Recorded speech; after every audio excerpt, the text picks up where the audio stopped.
Welcome to WiseTake DFS Podcast. I am your host, CK013. You can find me on Twitter at CK_013. I'm joined here by two of the WiseTake regulars. We got Patio Joe. You can find him on Twitter at Patio Joe Ref. Patio Joe, happy Father's Day to you. DTECHNATION's like me. We don't have kids. That's AKA Paulie D. You can find him on Twitter at Paulie DD. That's 8 Ds. And again, Joe, happy Father's Day, man. Thank you very much. I appreciate it. I had a good day. Had a nice brunch and nice nap. And that's all I really need today.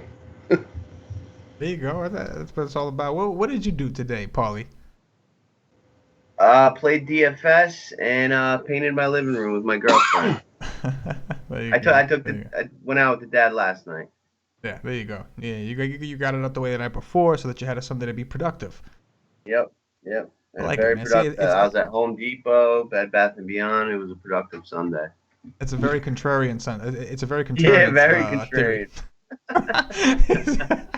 I'm sure you got the restaurant Saturday night at a decent ownership compared to Sunday, right? Yeah, yep, that was definitely chalk. I did get a confirmation that Fuego was able to FaceTime with his son Jesse Chavez, so he was quite happy about that. So, oh wow, it's just a wonderful world we live in. I'm glad, man. I'm glad Fuego got to do that. You know, it's Father's Day for everybody, and you can't leave out Jesse Chavez, even if he is getting rocked. You gotta show him. Everybody needs some. So, Paulie, you did pretty well today, man. I know that like the tournament selection today was tough. There wasn't really good mid-tier contests on FanDuel. It was either really high up, I think it was $88, right, or it was like really low. And so I know that you played a lower, like you played a couple contests, but you played lower, like dollar. You risked less than you normally would have risked, and you had a pretty good ROI though. Yeah. I had $39 in total action today, and turned it into 408. It was pretty good. I won one of those 100-mans, $10 100-mans, so that was cool. Yeah, and that was in it finished like 30th in the $9 and somewhere else like a single entry, so it was cool. I'll take it. It's like, hey, but listen, when you're having a nice light day and you got stuff to do, and you put out a fraction of what you normally play, and you end up winning almost the same that you would win on an average win anyway. It's like, hey, I'll take that. Yeah, for sure. That's awesome, man. And I know Joe took the day off. He's got a couple youngins. He's got to let the family show their appreciation. So I know. Yeah. And on top of that, Joe's a bankroll management guy, so like he'll just take a day off tomorrow and not bat an eyelash. Like it just doesn't bother him. Yeah, you got to get ready. You just got to be able to do the right type of research, and if you can't do it, then don't play or just go light, or Yeah, for sure, absolutely, man. I think that makes a lot of sense. So anyway, guys, we're live. We got the live chat. We're saying hello to everybody in there. It's always nice to see some of the regulars. DFS Syracuse, what's going on, my man? He's always in here every week. It's always nice. It's always nice to see some DFS chat going, especially after a long day like this. Like I don't know about I know Paul, you were painting. Joe, you're a dad, so you were enjoying the day, the family way. And for me over here, I don't have a kid, so I had to play I went the chalk route. I had to spend Father's Day with the fathers. so my wife's father and stepfather, we had to run around a little bit. So now we get to talk some DFS, right? That's right. Do it. Real quick though, shout out to all the dads out there, especially mine. Wouldn't be here without them. Happy Father's Day. Yeah, my dad, he's I don't think he's listening. He might pop in, but we call him Darth Vader. So Vader, have a nice Father's Day. Oh yeah. My dad lives in. My family just moved to South Carolina, so they're down there. He might not be watching, but my brother might. So because my brother's watching, happy Father's Day to my father as well, because I'm sure it'll get back to him if I didn't. if you guys all said it to your fathers and I didn't say it to mine, I have a feeling my brother would hear me and would end up telling my dad, "Oh, all these guys were saying Happy Father's Day," and Chris didn't say shit. I could just picture it. All right, guys, let's dive into this slate. We don't have too many games, so it should be pretty painless. Although we did talk a little bit before, and I think between the three of us, we all have some mixed feelings about this slate. So let's just start talking about it, and let's get a little feel for what we got. All right.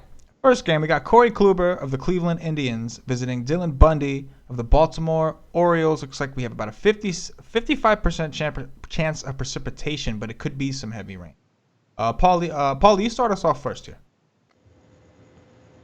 Which game did you say? I'm sorry. Cleveland? Cleveland at Baltimore, yes. At Baltimore. Yeah. If rain is not an issue, I have some interest in Kluber, 2,200 less than Kershaw, who we'll get to later. And he's been doing well lately. He's got 10 to 12K upside, and Baltimore has had some terrible games where they've caved. They've been whatever pitcher's gone against them's best K performance of the year. Joe Ross took them down for 12. There's been a few others. So this spot could be the pivot off of Kershaw. So if the rain holds up, I have some interest there. But I'm not dying to go there at the same time because Baltimore's really turning on lately, and it's a small stadium. But Vegas agrees. Baltimore's got a 4.04 implied run total. So we'll have to see tomorrow if that moves anyway or not, and what the weather does. On the other side, I have really no interest in Bundy, and slight interest in some of the Cleveland bats. Chisenhall has been on fire. He hit like 4 home runs the last 5 days. And Jose Ramirez has been tearing it up. And Brantley, Kipnis, Lindor, those guys, any one of them, light interest, but not my favorite spot, not the worst spot. Okay, I gotcha. Joe, what you got here for us? Yeah, if you're gonna fade Kershaw, the guy to do it with is Kluber, just like Paulie said. So. But the weather is probably going to scare me off of him. I don't know. I really tend to just go away if there's other options. So, and on the hitting side, I really like the Cleveland bats. The guys that Paulie mentioned, Ramirez, Chisenhall, maybe Jan Gomes or Zimmer. That's a lower the order stack. That's going to be. It'll be a little bit way to differentiate yourself from the pack of normally getting Kipnis, Lindor, Brantley, or Encarnacion. So all the hitters in Cleveland side I like. Yeah, Encarnacion has been hot as well lately. This whole Indians team's really, really on fire. So definitely have some exposure there. Oh yeah, They've been tearing it up for sure. Yeah, I'm with you guys. Kluber, you're obviously interested. You're worried about the rain. Paul, you hit it right on the head. You're a little worried because Baltimore's waking up, and they can do some damage. Even though they're heavily right-handed, it doesn't matter. A lot of their guys hit righties better anyway. So it's just like so it is it's a little worrisome. But again, if we're talking about Kershaw as high priced as he is across both sites, obviously as he always is. You're looking for pivots, and we always talk about how if you're going to fade him, you're looking for a guy that you think could at least come close, get you in the ballpark. And Kluber's one of the only guys on this slate that we've at least has the ceiling at least. So it makes a lot of sense. As far as the Cleveland side, you guys nailed it, man. They've been red hot. E5, it's just been wow. But yeah, man, I think I'm with you guys. Let's see. We got Scott Feldman of the Cincinnati Reds visiting Jake Odorizzi of the Tampa Bay Rays. Joe, you start us off this time. Okay, so in this, obviously Malik Smith is a guy that I'm going to look at because he's going to be leading off, and his price is 2.6, so he's going to be able to give you your solid relief in cash games. The Rays come back home. The righty Feldman, he doesn't scare me. The guy, he can roll up some good performances, but the Rays are pretty hot lately. So I'd look at the top of this order as a stack. And on the other side, I would look at how Odorizzi holds on runners. And if he doesn't hold on runners very well, I would go after maybe some Billy Hamilton. Besides that, obviously the normal Votto, Duvall or Schebler is awesome, but there's a lot of other places to go tomorrow, so the Reds probably be down my list. Yeah. What you got here, Paulie? I got some interest in the Tampa Bay lineup as well. Logan Morrison, he's got to be like most improved player of the year candidate. And Corey Dickerson, Malik Smith, as Joe said, Steve Souza's been on fire. If Colby Rasmus is in there, this is a good spot for him. And, even Derek Norris at catcher, there's not too many good catchers tomorrow. And if you're going to be playing Kluber or Kershaw, he could also offer some salary relief. But I think Feldman is not threatening, especially on the road. And this Rays team is pretty hot. So I have some interest in the Rays here. On the flip side, I'm not really in love with Odorizzi. I'm going to dig into that a little more because he's probably on the short list of possible pitchers for tomorrow. But at this time, I can't really put a stamp on it. And I'm not thrilled with the Reds, but, maybe like a Scooter Gannett. Maybe he hits 4 home runs again tomorrow, another salary relief guy. And Adam Duvall's back in the lineup. He's hit a couple home runs lately, so that could be interesting as well. But this is a big stadium, low total. Like Joe said, there's just better spots on the slate, but I do have some Tampa interest at this point.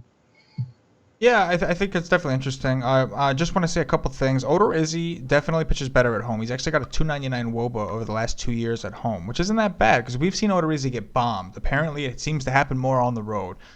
He also has an 8.37 K per 9. This is a 22.78% K rate at home. And the more interesting thing is he has a 265 WOBA to lefties at home and a 328 to righties. So he's kind of got a little reverse splits thing. I think he does overall, but it seems to show even more so at home for some reason. Even in his hard contact rates, you're talking about a 27% hard contact rate to lefties at home and 36 to righties. So I do think you can attack him. Don't get me wrong. I think Odorizzi is actually a viable option. I think you can go there. I think the Reds offense, while they certainly woke up today. Remember, Paulie, you mentioned this is a big stadium. This is a big. What am I trying to say here? It's been a long day. It's a big park. There you go. It's a big park, and all that stuff just happened when they were home. Cincinnati, it was really hot. They were playing the Dodgers. It was like a different environment. Now they're going out to play Tampa. You're losing that bonus of the weather because they're playing, in a roof. It's a big park in general. So I think that you kind of, in itself, lose the value. Now, I will say, if you're interested in playing the Reds, I'm interested in, like, Cosart, Duvall. Those are the 2 guys that stand out to me. But I'm with you guys. It's got a lower total. I'm not too interested. Now, on the other side, my issue with Feldman is he really hasn't been getting hit all that hard, which is weird because I used to target against him a lot last year, and I felt like I did well. So I don't understand what it is this year, but his swinging strike rate is up. It's nothing too impressive, but it is up. It's worth noting. So yeah, I'm kind of lukewarm on the game overall, but I certainly see the merit. And in Tampa, they've been red hot. We saw what they did. Logan Morrison. Wow. You want to talk about, like you said, most improved player? Ridiculous. All these guys, man. There's something to that launch angle, exit velocity thing that you hear. There's something to it because we saw Daniel Murphy, Ryan Zimmerman, Yonder Alonso, like. Obviously Logan Morrison. There's something to it. These guys were terrible last year. Not Murphy, but you know what I'm saying. Like Zimmerman was. I was not afraid of Ryan Zimmerman last year. I'm afraid of him this year. He can double dog on any night. Same with Lomo. It's crazy. Yeah, Lomo, exactly, 100%. I'm with you. All right, we got Tanner Roark of the Washington Nationals visiting Justin Nicolino, the lefty from the Miami Marlins. Paulie, back to you. I've got some interest here in the Marlins. I think Tanner Roark is nothing special, and he got beat up by the Braves last week at home. And I think something's off. His velocity was down, and it's something that is going to be fairly contrarian. Marcell Ozuna has very good BVP against him, and Stanton, Yelich, Real Muto, Boer's back now. D. Gordon at the top can steal bases. He does not hold on runners well. So this is a spot I'm going to go tomorrow pretty aggressively. It's definitely going to be contrarian. It's middle of the pack in terms of implied run total. It's in a big ballpark. If by some miracle they open the roof, I may hit the lock button on the Marlins stack. But I am way down on Tanner Roark and am going to be playing a lot of these Marlins guys. On the flip side, who do you guys have? Just Nicolino or who's pitching? I have Or Nicolino. Volquez? I have Nicolino. I have I do. Nicolino. I think FanDuel currently has Volquez, Yeah. but I don't know if they're late to make the change. But I'm seeing Nicolino on other sites. Okay. Well, if it's Nicolino, then I do actually have some interest in the Nats. They've been hitting the ball lately. Like we just said, Zimmerman's been on fire all year. We saw Harper hit a couple home runs last week. And some of these guys at the bottom of the order, Michael Taylor, Goodwin, Rendon's not the bottom, but he's been hitting the ball. Trey Turner put up a 30 spot. So if it's Nicolino, a lefty, I'm interested in the Nats bats. Like middle of the order would be good. Like Harper, Zimmerman, Murphy, Rendon.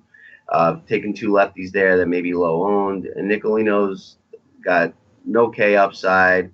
He doesn't overpower guys. So these lefties can hit him fine. And you'll probably get some of those low owns. So if it's Nicolino, it's a good game stack spot. And I am heavily interested in the Marlins. Okay, Joe, what you got here? Yeah, I like the Marlins too, strictly for a like ownership percentage, because the public, whether it's Volquez or Nicolino, is going to go to the Nats. Yeah. So they're going to all flock there, and they're not going to realize that Roark. They're just going to look at the name and be like, okay, well, the Marlins can't put up 6 runs. Well, remember one thing: Roark went 5 innings last start. If he goes 5 innings this next start, you got 4 innings against that terrible bullpen. Or 3, depending on the score. So look at it that way, too. So Marlins are in play tomorrow. And on the other side, obviously, like I was saying, the Nats are going to be highly owned, so they're popular. So, stack them in cash. Stack them, play them as one-offs in cash. They're all good plays. Trey Turner's on fire, so. Yeah, Trey Turner's definitely on fire. Now, I'll say this. I got one thing. I played Trey Turner today against DeGrom. And he did well for me. He got 30 points. So it was because of steals. He didn't do anything major. He stole 4 bases. One thing about him, you'd be surprised, is his ISO splits are pretty drastic. He's a big-time reverse splits guy. He doesn't hit very many homers off of lefties. He doesn't have much power. He hits lefties. Don't get me wrong. His WOBA is okay. But as far as ISO, his power is way down against lefties. He seems to really only hit homers against righties. So I think that's interesting in terms of Volquez, whether he pitches or not. Because I think a guy like him could match up well. He's looking for a CNI single, maybe steal a couple bases. So I think that could match up well. Now, the thing is, I do agree that if people are going to attack this game, they're going to go to the national side. My thing is, how are they going to do that if they're playing Kershaw? You know what I'm saying? If they're playing Kershaw, even if they're playing Kluber, Trey Turner's 4.3, Zimmerman's 3.9, Harper's 4.6, Murphy's 4.2, even Rendon is 3.8 on FanDuel. I'm not sure what their DraftKings prices are, but I'm just wondering. Like, I agree with you in that people are going to see a 4.9. They're going to want this. Honestly, I don't think people are going to pick guys from either side. I really don't. Maybe a one-off here or there from the Nats, and like nobody's going to play the Marlins. I agree with you there. But I don't think the Nats will be too chalky, only because I expect most people to pay up for pitcher. And if they do that, they're gonna have to look for some, cheaper kind of guys. I'm just saying. What do you guys think? I mean, I agree with you. I don't think they're the chalk spot tomorrow, and I also agree. I think between Kluber, if the weather holds up, and Kershaw, you're looking at about half the field right there. So 50% of the teams are not going to be stacking the Nationals, and probably have nothing in this game. The other half of the teams, they're probably looking at a guy like Peacock or Odorizzi, and those teams will have a piece of this. But there's a couple other spots here, so I agree with you. I don't think this is the chalk spot by any means, and I think you get all these guys under 10%. Yeah, man. Exactly. So if you could figure out a way, either way, I don't disagree with you, Joe. I like the Marlins. I definitely do against Roark. And your point with the bullpens, man. That's what it's all about. I love targeting the teams with bad bullpens because, like I said, I feel like it increases your ceiling. Like, logically, it just makes sense. So I love the Marlins bats, and they're going to go super low because they're just not one of the teams you think of, but they're not a bad offense. They're a pretty good offense, man. Ozuna, Realmuto is one of the better hitting catchers in the league, and he's young. He can steal bases. You got Giancarlo Stanton. D. Gordon's a stolen base threat. He doesn't strike out, like, ever. Like, you know what I'm saying? So it's like, I'm with you. I love the Marlins. I also have some. I do like this Nats because like both these guys have bad bullpens. And Nicolino. Now here's the thing: if Volquez comes, I'm a little worried because Volquez has a habit of getting those little ground balls. I don't know. He seems to be doing something magical all of a sudden, where he's pitching these complete games, and I don't know. So if Volquez is the one going, then maybe my interest in the Nationals, my interest in the Marlins obviously stay the same, but maybe the Nationals goes down. But yeah, anyway, I know I went a little tangent on that game, but I do like that game for bats either way. My bad, guys. All right. We got Johnny Cueto of the San Francisco Giants visiting R.A. Dickey of the Atlanta Braves. Joe, start us off here. Yeah, Cueto is a guy that hasn't gone more than 6 innings in his last like 8 starts. So he has just been disappointing all year. So I'm not afraid to target him, and I think that the public might be scared away a little bit and go the other side and just stack against Dickey. So I think both sides are in a good spot. I think that the weather is going to be okay depending on the humidity. It's 78%. So I think that the lefty bats against Cueto is good on the Braves, and I also think that the Giants bats are good. And let's see, they're both. I mean, the Giants are favored, but I'm not buying Cueto. So attack them, and Matt Adams is 3.5. I mean, the FanDuel pricing is just so weird these days. So try and look for value where you can get it. But yeah, this game is something to look at tomorrow. Yeah, for sure. Go ahead, Paulie. What you got here? I don't really start pitchers in this new Brave Stadium very much. I learned the hard way earlier in the year a couple times, so I won't be going to either of these guys. Like Joe said, Cueto hasn't been the Cueto that we know and love, and he's getting old, so we might start to see a downward trend with his numbers. Like Joe said again, he's not going deep into games where he used to be kind of like a 7 or 8 inning kind of guy, and you're not seeing that anymore. And in this stadium, a fly ball by a lefty, in any other park turns into a home run here. So I agree. I'm not interested in either pitcher. I'm not really thrilled about the bats either, though. Like this game's kind of like a write-off for me, but I'm fine with like mini stacks or one-offs of some value guys. Joe Panic on the Giants side or Brandon Belt. I think they're both either 3K or just under. So those are decent value guys. And I'm fine with like Ender Enciarte, Matt Adams, Matt Kemp on the Braves side. Enciarte can steal some bases, and Matt Kemp actually has very very good BVP against Cueto, and it's a pretty big sample. He's 12 for 34 with 3 homers, 5 runs, 3 ribbies, 2 walks, 353 batting average, 450 WOBA. So Matt Kemp one off fine, but really I'm not too interested in this game. Yeah, man. I kind of think I could be wrong. I kind of think the Giants could be one of the chalkier options because everybody likes to stack against R.A. Dickey. The cat's out of the bag with the ballpark. They're coming off of a core series where they did put up a lot of runs. So Span is 2.9. Brandon Belt, as you said, is 3K. Hunter Pence is 3.2. Panic is 2.8. I could see these guys. Don't get me wrong. I'm not saying that you shouldn't play them because I could be wrong. I'm just noticing that they're a stack you can probably pair with a Kershaw, Kluber, etc. So it's something to pay attention. They might not be chalk. People might just it's the Giants and skip them. As far as the Braves, you're right. You're definitely right. They got a 4.9 total. And right, it's R.A. Dickey. They got lefties. They got the ballpark for left. They're coming off the course thing. So I just feel like it's possible. But at the same time, nobody's going to play these Braves because they're more expensive than these Giants, and so nobody's going to play them against Cueto when you can play the other side against R.A. Dickey for a cheaper price.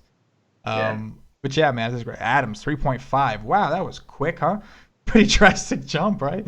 It was like 2.2 and then 2.5, then 2.8, now 3.5. It's like, all right. We got Garrett Cole of the Pittsburgh Pirates visiting Matt Garza of the Milwaukee Brewers. Paulie, start us off. I've got some interest in Garrett Cole here. We got to see Milwaukee's lineup. So Garrett Cole is very good against righties and struggles against lefties. They're very, very dramatic numbers.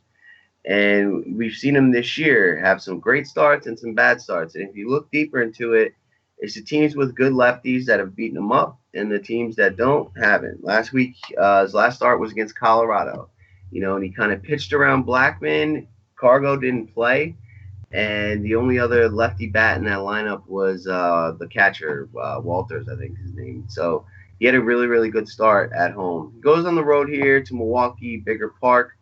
But Milwaukee is fairly right-handed. There's going to be probably Sogard, Thames, and Shaw, and I'm okay with that. Those three guys in a stack. But if he can find his way around them, or if one or two of those guys are not in the lineup for some reason, then I would be on Garrett Cole in this spot. And I have interest in some of the Pittsburgh bats. Matt Garza, he doesn't get blown up anymore, but he definitely doesn't scare you off. And these Pirate bats, they're just, they're scrappy. And in a park like this, the Pirates are a strongly left-handed hitting team, and Milwaukee Stadium is best for left-handed power. So you can see a guy like Josh Bell, at 2.9 hit one out. Adam Frazier, Greg Polanco's been coming around, and these guys will probably be fairly popular. Not chalk by any means, but kind of like the Giants, they work with Kluber and Kershaw, and it's a good spot here. So, I have interest as well. Not my favorite spot, not the worst, but I think you got to give consideration to the Pirates. Yeah, for sure. Joe, what do you think? Yeah, this is a game where I think the Pirates will go overlooked. But I think that Garrett Cole is another guy that only pitch him in GPPs. This is a game where, Thames is hot right now, and I'm gonna keep keep playing him. He's still 3,800, and he's homered 3 of the last 4 games or so. So yeah, the guy's hot. So play him and play him. I don't know. I think this is one of these games where I'll probably just go somewhere else besides the Pirates bats. Yeah, it's interesting. You guys are making a good point with Cole. My concern is, Paulie, you nailed it. His hard contact rate and WOBA and everything to lefties is drastic. And from a game theory perspective, this is the only reason I don't like Cole, because normally I would like Cole in the spot. I like targeting people against the Brewers for sure. My concern here, I played LeMay the other day, so you guys know I like to target the Brewers. Anyway, my poll with Cole, number one with Cole is his swinging strike rate is down. Number two is he pitches in a big pitcher's ballpark, and he's now in a serious park downgrade. From a game theory perspective, the Brewers were the chalk pretty much the whole weekend because Thames was cheap. I know the other night he was 30 or 40% in a higher dollar GPP. So I feel like they're kind of one of the more chalkier teams that people were riding, even though they weren't really doing all that great. They were doing okay. I guess Thames did hit a home run that day at the end. But still, now they're jacked up in price on a day where they get Garrett Cole. So their price went up, even though they have a quote-unquote tougher pitcher in a situation on a slate where everybody's paying up at pitcher. That leads me to believe that people aren't going to be able to – not too many people are going to play Milwaukee because they won't be able to afford them. Because the only guys you really want to play are the lefties against Cole. Because the hard, like Paulie, you nailed it. The WOBA, the hard contact rate, all that is way high against. It's drastic. It's drastic. You don't want to play righty against Cole anyway.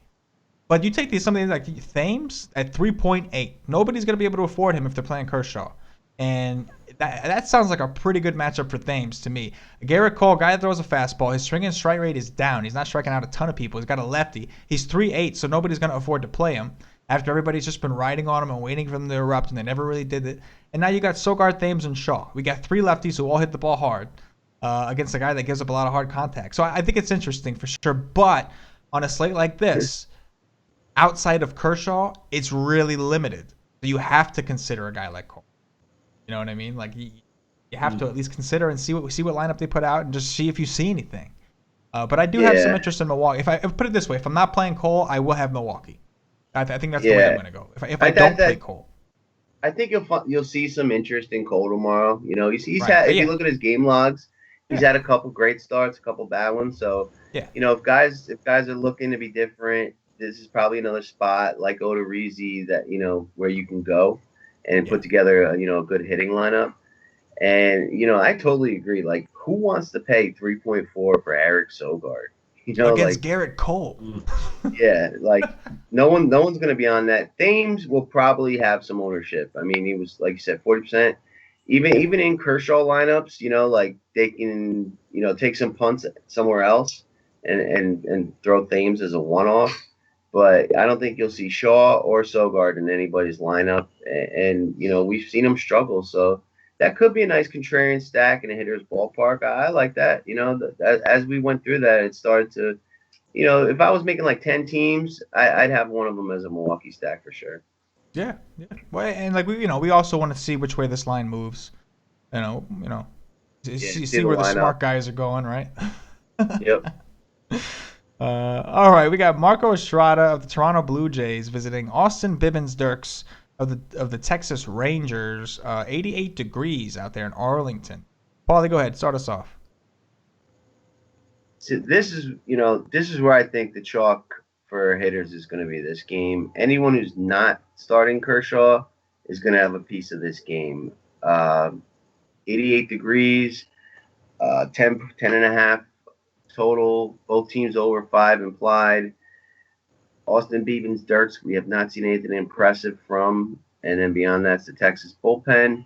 So, Toronto has been hitting the ball well, and they've got a ton of power in their lineup. So I think they're going to be popular for the non-Kershaw lineups. And we've seen Texas getting hot lately. Carlos Gomez off the DL is homered in both of his game. Mike Napoli hit 2 home runs yesterday. Nomar Mazara's been hitting the ball. Beltre's healthy. Odor's out of his slump. So this is going to be a chalk spot for offense. I'm going to have shares on both sides and zero interest in the pitchers.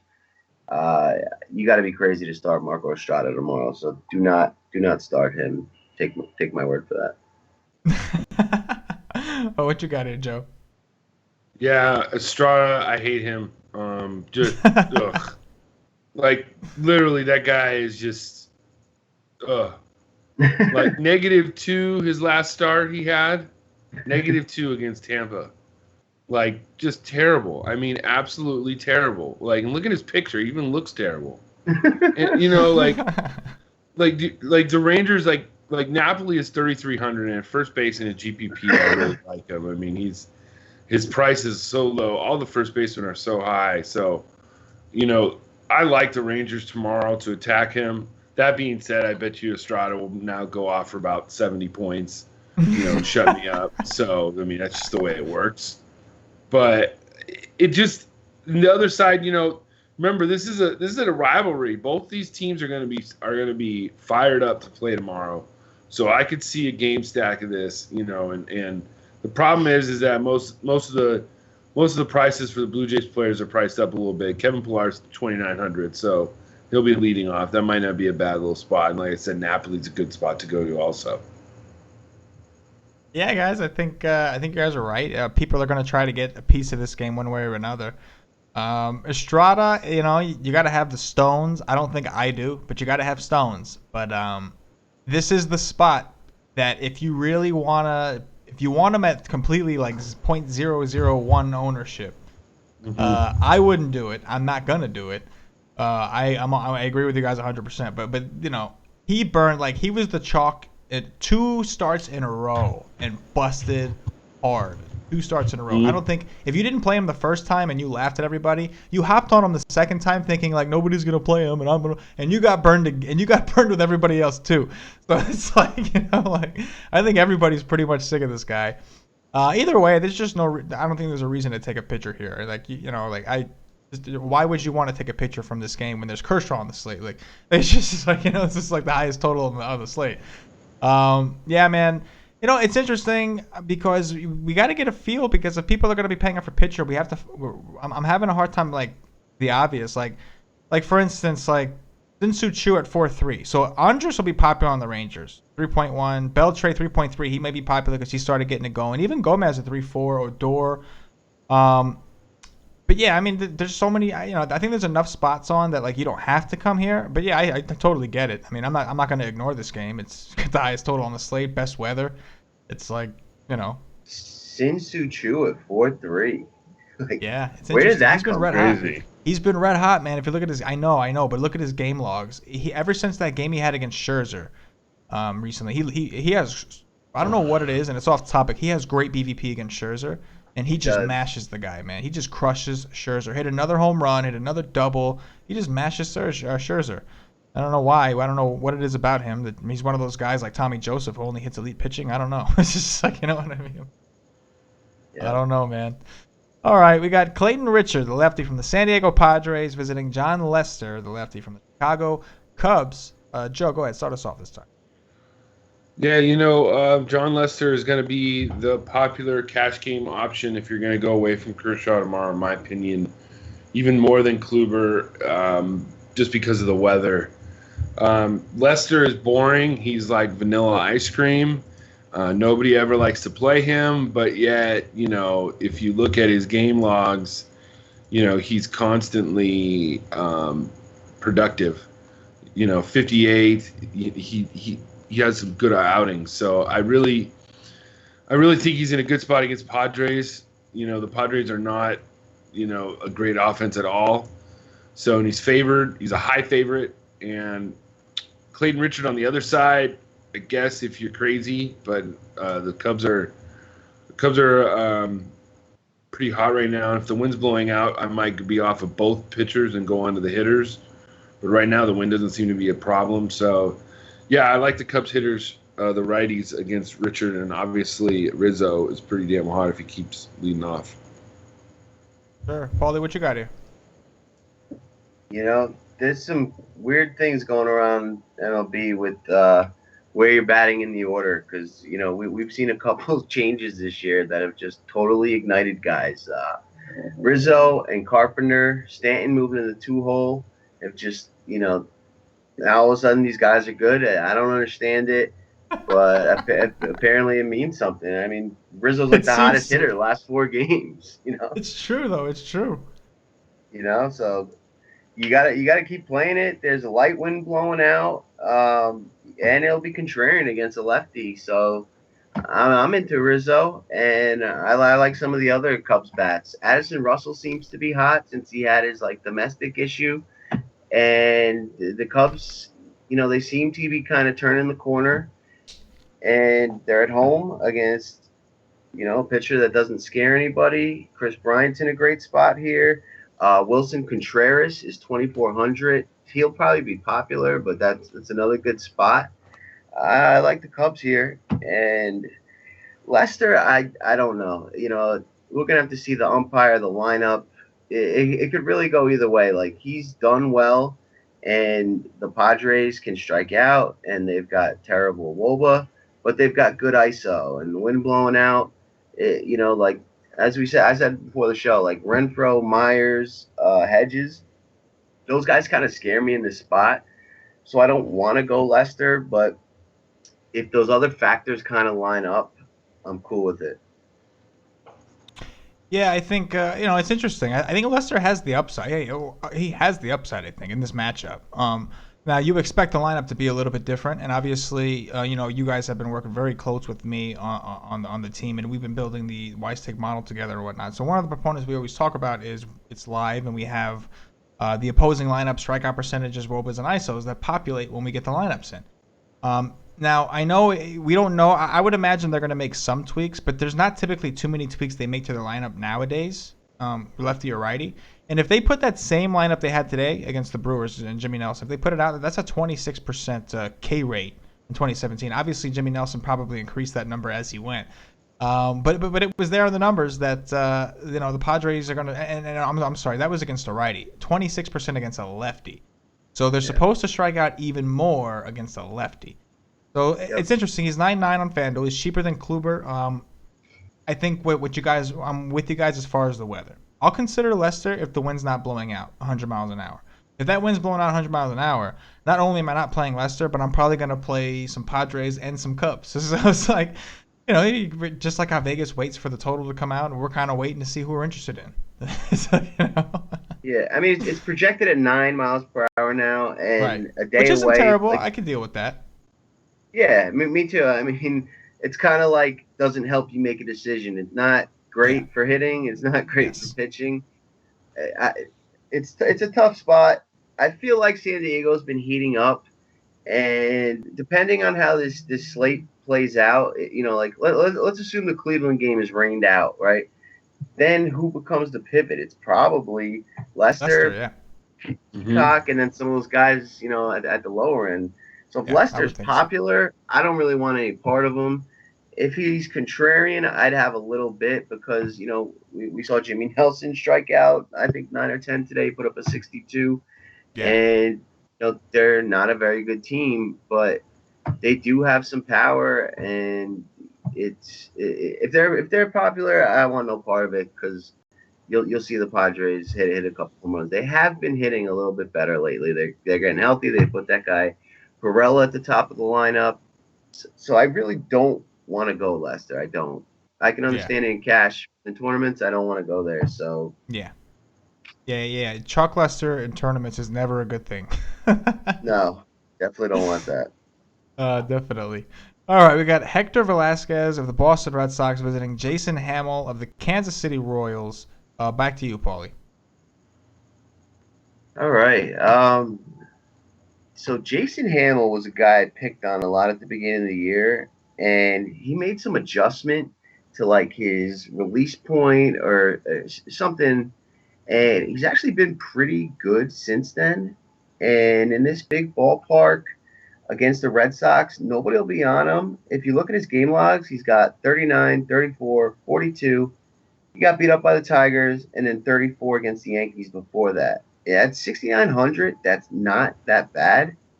And Boston has just, not gotten it going with the bats. Now they're playing the late game.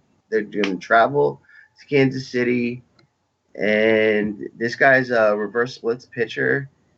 So Boston should have some, decent spots top of the order, but I'm falling off any interest in Boston until they show me otherwise. And I mean, they just have no power. So, maybe they scrape together 1 or 2 runs, but I could actually have some interest in Hamill here, as scary as that sounds.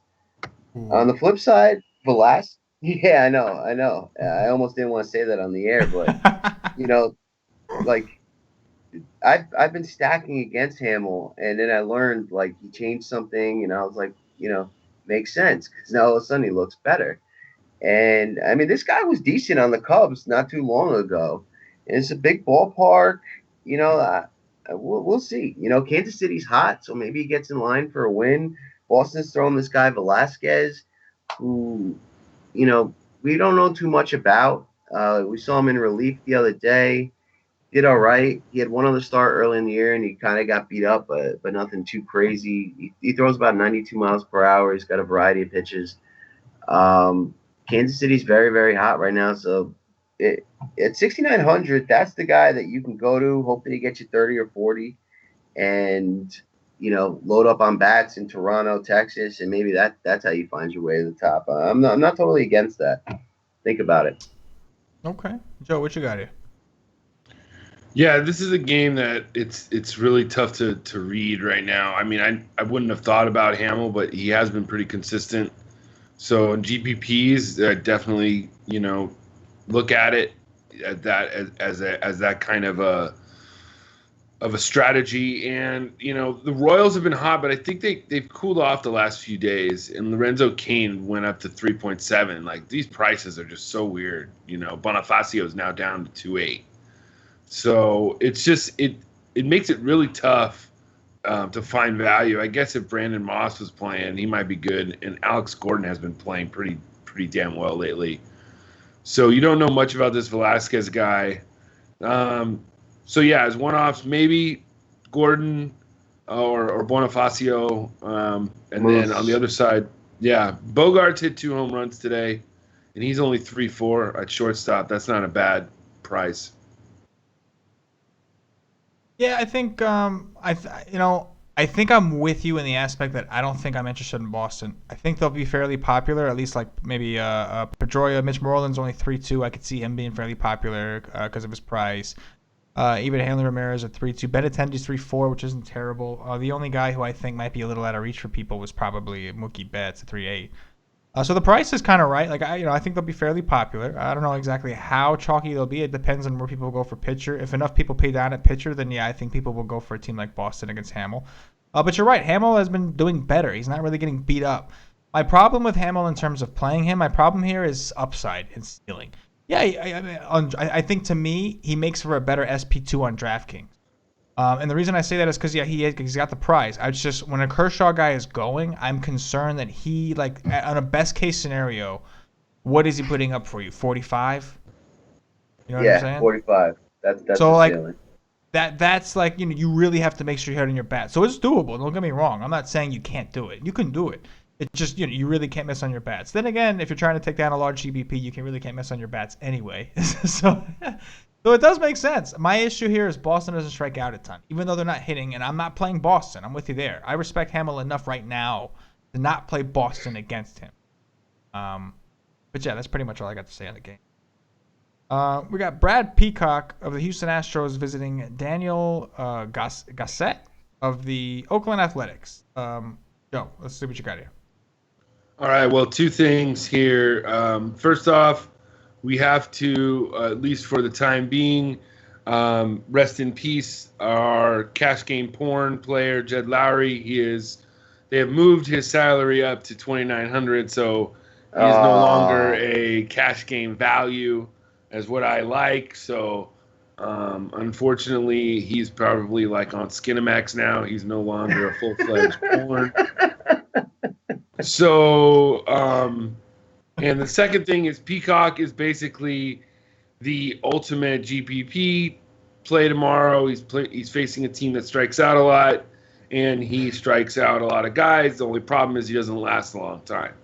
So if he can go more than 5, I love it. But if not, it's going to be he's not going to return enough for you to beat Kershaw.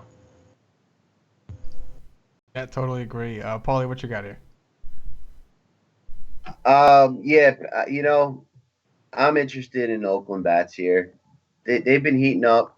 They beat up, all the best Yankees pitchers this weekend. And, we've seen Peacock strike guys out, which is nice. And if he could get even into the 5th, then maybe you could have some interest where he's eligible for the win. But, all these guys strike out upside, and it seems like guys are starting to get to him. Now he's finally pitched 6-7 games, and he's given up more hits lately. And the walks are up. The last 2 games he's walked 4 guys apiece. So that's how you get crushed when you go to a pitcher. He walks 2 guys, and then the 3-run home run happens, and the night's over for you. So I think Peacock's gonna be popular. He's what is he, like 7'2", and he's got the K upside, and it seems like the DFS touts out there really like this guy. So I'm gonna take the other side here. I think Oakland's hot. I think Oakland's cheap, and I'm gonna call Chris Davis double donk tomorrow. Put him in your lineups. Oh man, he hit a shot today against the Yankees. Oh my gosh, he hit a bomb. Yeah, he's just heating a up. Monster shot. Oh yeah, he's starting to heat up. And on the other side, Houston's hot. This guy Gossett, this is his 2nd start. He got absolutely destroyed. He gave up like 3 home runs in 3 innings. I think it was against the Marlins. And most of the 3 home runs came against righties.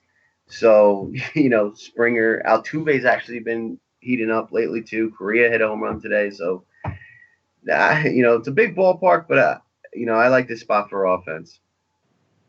Yeah, man, I think that makes a lot of sense, and I think that the total of the game tomorrow will be a little bit more telling for us. But the A's, man, their ISO is super high right now. The lineup that they're putting out, especially against righties, their ISO is like in the 200s. At least the lineup they put out today, which I would imagine, I don't think they would change it. They were against a righty today. Peacock, yeah, I think he's going to be like your cheap level guy that everybody goes to. If you're not playing Kershaw or Lester or Kluber, then he's probably the next option, because if you're going to go down, you might as well go all the way down. So I think that makes sense. So yeah, I think what you guys said makes a lot of sense. With that said, I think for Kershaw, I think Oakland is a nice pivot because not a lot of people will go there. I have some concerns. My concern is, one, Peacock is actually pretty good. He's not somebody I typically want to target. I just don't want to. It's tough to play him when he can't go more than 5 innings. And 5 innings is like a ceiling. And on top of that, the A's are cheap enough, and people are not going to want to play against Peacock. And Kershaw is expensive, so you want to talk about a stack that's affordable that not a lot of people are going to be on. I think Oakland can be that team. And I mentioned that their WOBA might not be the greatest. Their ISO they've been hitting with power lately. So I hate to admit it, I don't like to target Peacock. I do genuinely think Peacock is a good pitcher. So I want to clarify that. I think he's a good pitcher. I just don't think this is a great spot for him against an A's team that just won 2 out of 3, I think, against the Yankees. Was it 2 out of 3? It might have even been 3 out of 4. It might have been 3 out of 4. Yeah. The red-hot Yankees, who were just destroying everybody, all of a sudden they go into Oakland and they swept them? They swept them, yeah. And then there was a Yankees have lost 6 game. straight. It wasn't like there was a Thursday game, so yeah. They swept the Yankees. Mm-hmm. Yep. They've been hot. I think you might be onto something, Paulie. And I know those are your Yankees. I don't mean to talk bad about your Yankees. I know. Bring up bad memories. I know. Look, man, in DFS, you can't have a favorite team. I'll play against them. I don't care. I'm trying to win money here. Oakland has actually been very good to me. Jed Lowry especially. And this is a good spot for them. Another nice thing they did is they moved Ryan Healy to third base. So you can now stack Alonso, Healy, Chris Davis, and those guys can all hit for power. So, yeah, I like this. I like this spot a lot. Yeah, definitely. All right, here we go. I know Paulie's been waiting for this one. Anibal Sanchez of the Detroit Tigers visiting one of Patio Joe's boys, Sam Gaviglio of the Seattle Mariners. Paulie, go ahead, Paulie. Go ahead and get it. I know you've been waiting for this one. Well, Anibal Sanchez is officially the worst pitcher in baseball. I don't know if you guys know this, but after Bronson Arroyo's start today, he came out early. He had shoulder problems, and that might be the end for him. So, opening the slot, Sanchez will now take the title as worst pitcher in baseball, and he's actually rated by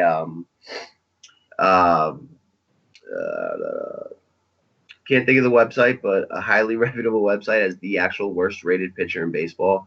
And this guy has been getting blown up as a starter in the bullpen, and we are gifted this opportunity with him starting again. He's been in the bullpen all year, and I guess someone got hurt for Detroit, and they gave him the spot start. So definitely load up on Seattle. The only problem is that this isn't a secret. Everybody knows it. People were talking about it in chat earlier. I thought I was smart early when I saw it and I texted you guys, but since then, it's just been talked about a lot. So I expect Seattle to be popular, and I actually have some interest in the Detroit side here. I think Gaviglio, he had a little nice run, but he got blown up his last start, and this Detroit offense can really tee off on somebody, and maybe we just see a slugfest here because the Detroit bats are hot. Avila, Cabrera, JD, Justin Upton, up and down that lineup. Oh, and Ian Kinsler, playing Ian Kinsler. He's back, and he's been smashing the ball. His average distance is up 20 feet, which is pretty significant. So he's healthy and back. And Gaviglio doesn't have overpowering stuff. He throws 92 miles per hour, and his changeup isn't that much slower. It's 86. So you're seeing the same pitch, and this is a good spot for the Detroit bats, and definitely Seattle. Kyle Seager is in a great spot here. Ben Gamel, Robinson Cano has had one extra base hit in his last 10 games. So I don't know what's going on there with him, but obviously if you're going to stack Seattle, you got to include him and Nelson Cruz. But I think I'm going to go for the weird one-off here with either Seager or Gamel. So I have a piece of Sanchez, but I just think anyone who's not playing Kershaw is going to be all over this spot. So I'm actually going to take the other side. I've changed my mind. Oh, interesting. Joe, what you got to say? You going to defend your Italian boy Gaviglio or okay. All right. Well, first of all, after Friday night, I only have one Italian boy left, and that's Gaviglio because Biagini is swimming with the fishes right now, and oh god, I don't even want to talk about him. Anyways, Gaviglio. Okay, so I just think that everybody's going to be going on Anibal Sanchez, which, by the way, you would have thought there was white smoke coming out of the Vatican when Anibal Sanchez was named the starter for the Tigers. Like Twitter just blew up. Like it was crazy. Like it was the touts just went crazy about how Anibal Sanchez. So everybody's going to be going to the Mariners, and rightfully so. But the Tigers can match them, and they will be lower owned. So look at the Tigers too. Price wise, Robinson Cano being 3-3 is pretty. It's weird. He is less expensive than Mitch Haniger. It's just crazy to me. Maybe the bottom of the Detroit lineup would be good to differentiate. You got 2-3, Presley, McCann, Iglesias. That might work with Kinsler. Something different. If you want to throw in a Kershaw with them. Avila is always great, but even his price is 3.6 now. So, yeah, this game is one everybody's going to be going to, but I say, like Paulie, go with the Tigers. Yeah, you know what? I don't disagree with you guys. I think the Tigers are certainly in play. We all know Anibal Sanchez is bad. We all know that Detroit's bullpen's bad. Well, Seattle's bullpen is pretty bad, too. So if Detroit can get in there, and I know that people might be off of Detroit because Tampa Bay kind of did well. Faria, I played Faria today. He shut down Detroit completely. Archer shut him down the other day. So yeah, I think it makes a lot of sense to play against the Tigers, but don't sleep on the Mariners. They got a bad bullpen, and the Tigers, they still got Miggy Cabrera, JD Martinez. They can wake up any moment, and you want to be on the right side of that one. So I think it makes a lot of sense, man. I think the bats on both sides are very enticing. I don't know what's up with Cano, but I would imagine Cano to be somewhat popular at 3-3 against Anibal Sanchez. Considering his team is projected for 5.2 runs. Then again, there's a lot of guys in good spots, so he might not, and he's not playing well lately. All right, guys, we got one more game here. We got Zach Wheeler of my New York Mets visiting Clayton Kershaw of Joe's Los Angeles Dodgers. Joe, we're going to start with you. What do you got to say here? All right, so obviously Kershaw is the best pitcher on the slate. It's kind of hard not saying anything. He's facing a team that in the last few days have faced Scherzer, Strasburg, and now they face Kershaw. Like, damn, and the Mets got a lot of lefties in their lineup, so I like Kershaw tomorrow. He is, he's going to be able to get you what you need. And as for the bats, the Dodgers lefty bats are coming home. Cody Bellinger's the man. Seager, Jock Peterson, if he's leading off, that might be a really good place to look. I think he let off today, or he's let off at one point this weekend. So he's only 3-1. So yeah, the Dodger lefty bats I really like. But I will say this, if there's one Met that I have homering tomorrow, it's Wilmer Flores, because he has been terrible against lefties lately, and usually he hits lefties, and it would just be so appropriate that Kershaw gives up a home run to him. What you got here, Paulie? Yeah, Clayton Kershaw, great pitcher, probably best pitcher in baseball. Against the lefty-heavy Mets team, definitely put him in your cash lineups and don't think twice. In tournaments though, I don't have any interest here. I'm not paying 12.5 for a guy who really hasn't paid off that tag lately, and he's going to be 50% owned in most tournaments tomorrow. So, I know it's not easy to do, and I know I might sound crazy, but I've been fading Kershaw with the exception of the day I won the qualifier, and that was his one. Or he's had two great starts, but against Cleveland last week, I don't know what he ended with, but in the fifth inning, he had one strikeout, and the Mets don't strike out that much. Jay Bruce has some decent BVP against him. Maybe Cespedes can get to him. I'm just gonna hope he busts because half the field's gonna be on him, and take my shots somewhere else.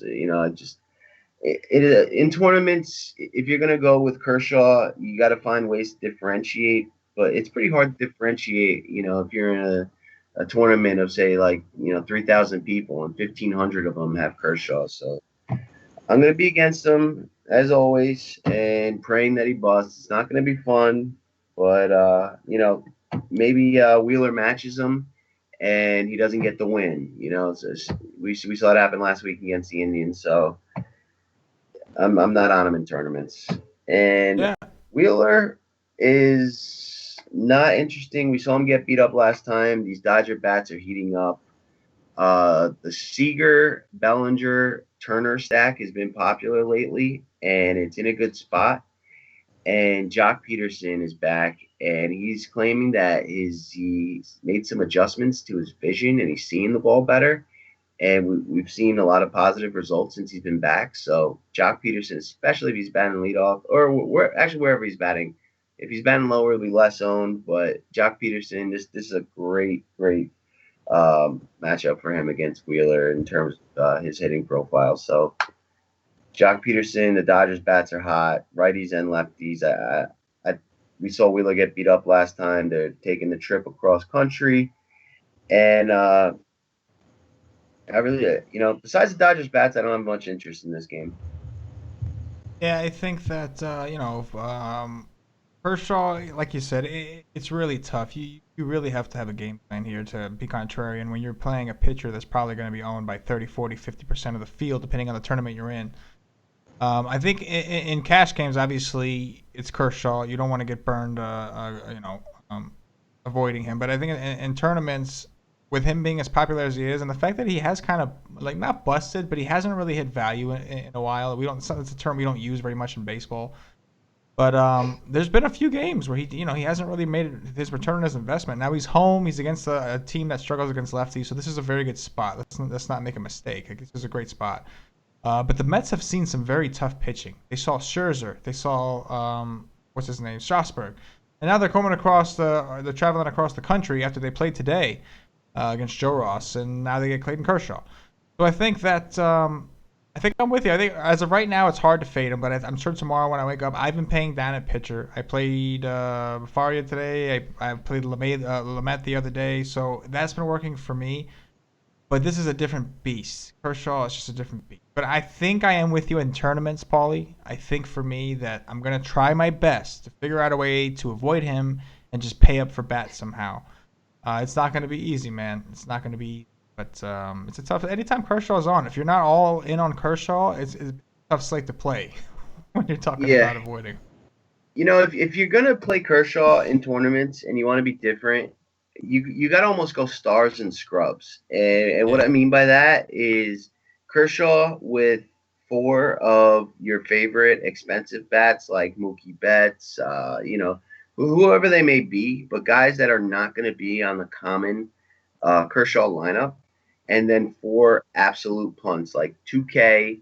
You're probably going to get a 0, but if you get the 60 from Kershaw and then you get a 25 to 30 from 4 other guys, that gets you up to 180. And then if those punts just get you like 5 points each, you could be at 200 and you'll be different. And if you happen to catch a guy who goes off, like a batter who gets you like a 40, 50 point game, now you're at 110 with 7 other guys. That's the approach I would take if I was playing Kershaw. It would be a super stars and scrub. It's more common in basketball. But, everyone is going to have the Kershaw with, the cheap catcher and whatever cheap stacks you can get. And, there's just not that many teams that you can even go for that approach. So stars and scrubs if you're going Kershaw in tournaments. Yeah. Joe, anything to add before we play some Dong Watch? Yeah, when it comes to like Kershaw tomorrow, like I'm gonna play him in cash, obviously. And I see some guys in the chat talking about cash games and why you playing cash and you have a hard time playing cash and cash games are a struggle. I'm not saying they're easy and you think 50% is easy to get, and it's not, because sometimes you're going up against, pros and stuff like that, and they have their algorithms and stuff. But, I've had my best 2 lineups last week were my cash game lineups, scoring almost 200 points. So, I put up 200 points on nights where I think it was Scherzer. It was both high priced pitchers. So the way I would do it is, like I said, I would go maybe like a lower stack of a game that you like. like a 7, 8, 9 of something, and then pick a couple bats that you like, one-offs of big bats, kind of like Paulie was saying. And then, maybe, and you got to get lucky. There's part of it is luck, and Kershaw tomorrow is in a great spot, and he's coming home, and he's facing a team that just doesn't hit lefties well. And it's the Mets, it's the Dodgers anyways, so it's a rivalry, New York, LA. Like, I see him coming out there and pitching well. His last start was against a team that does not strike out in the Indians. And then his 2 starts before that was the Nationals. He got 55 points, and the one before that was 64 points. So, if he puts up 70, it's gonna be tough to win a GPP without him in the lineup. Yeah, definitely a great point. We got a lot of thinking to do. Anyway, guys, let's play some Dong Watch. We're running over on time because I have been out of it all night, so my apologies. But nonetheless, let's get it rolling here. Joe, we're gonna start off with you, man. You get the first pick. Bellinger. Oh. I'm going to become like Matt. When Matt used to do Trout all the time. Bellinger. That's a Matt. All right, Paulie, what you got here? I'm going to go with Odor in Texas.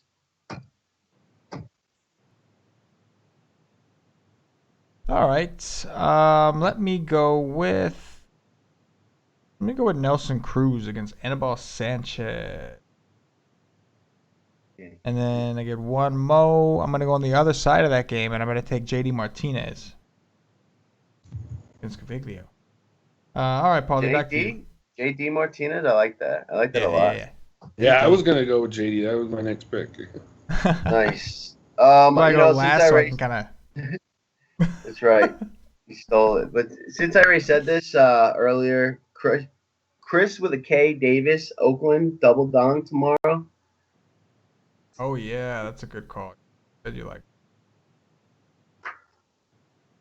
All right, you get 2 here, Joe. Mike Napoli and Wilmer Flores. Ooh. Wow. Talk about see, now I know you also play GPPs, but obviously like you're like the cash game expert here. Like you're good at GPPs. I'm not trying to say you're not, but it's funny that like of all people to pick Flores, that's like the most GPP play out there, man. Yeah, I know. It's just I don't know. I mean, it doesn't mean anything. It's like, yeah, we could always pick somebody big. I could pick Harper or whatever. Like we could always do that. Yeah. So why don't we, just pick somebody off the cuff? And I'll tell you what. One thing tomorrow in cash, I wouldn't necessarily hate it if you were to play Wilmer Flores in cash, just because it's the same thing. Like I said, when Fowler was 1,700, you're not going to lose that much, and it will open up for something else. And there's not many guys tomorrow that are like 2,000 that you're going to be able to play. So I'm not saying do it. I'm not saying I will, but if you did do it, I wouldn't say you're crazy. That's actually like a decent point. No one's going to have Wilmer in a Kershaw lineup. And when a guy's striking out 10, 12 guys, like you can give up a solo home run or two. Like as long as he doesn't give up more than 3 runs, it's not the end of the world. Exactly. So at 2,200, that's another way to differentiate your Kershaw lineups. Good idea, Joe. Mm-hmm. Yeah, not bad. Paul, your last pick. Let's see here. I want to take something a little off the chains. I'm going to go with Hunter Renfroe. Oh, interesting there. You really don't like Lester. Love Johnny Lester. I don't. I don't blame you, man. I'm with you.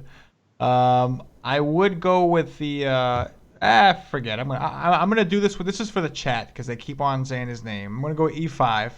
He's been red hot. Chat keeps on yelling his name out there, so I'm gonna take one for the chat, and I'm gonna go with E5.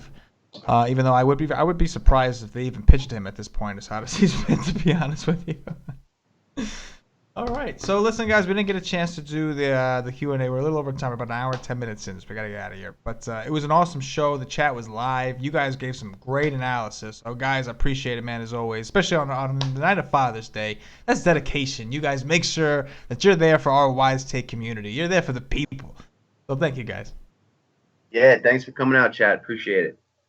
Yeah, for sure. Yeah, and hopefully, hopefully, this weekend, me and Paulie D have got something scheduled for the WiseTake Nation. Yeah. Oh yeah. We're gonna have a whole. We're gonna tell about it. We'll tell you guys about it tomorrow. How about that? We got some exciting things coming, and one of those things involves hopefully something to do on the weekend for you guys. But we'll see. Just a little hint. All right, but anyway, guys, if you're watching on YouTube, please click that like button. That thumbs up means a lot to us. Subscribe to the channel. Keep us growing. If you're listening on Podbean, the audio-only version, give us a follow. Give us some reviews. If you're listening to iTunes, the audio-only version, subscribe to the channel. And, of course, give us some positive 5-star reviews. Bump us up those charts. You only bump up with those things, so we need those freaking ratings. Rate us high. You like us, right? Yeah, in the chat, everybody's saying they like us. So yeah, raise it up. Listen, guys, if you guys start winning some money, I want to see some screenshots. Now, you guys listen to the podcast. I know that some of y'all doing well. You keep listening. So when you guys do well, send us a tweet. Tweet the WiseTake Twitter at @wise_take with a screenshot of how you're doing. And let's show everybody how great this stuff is. Anyway, guys, thank you. And as always, for Paulie, for Joe, for myself, good luck. Yeah.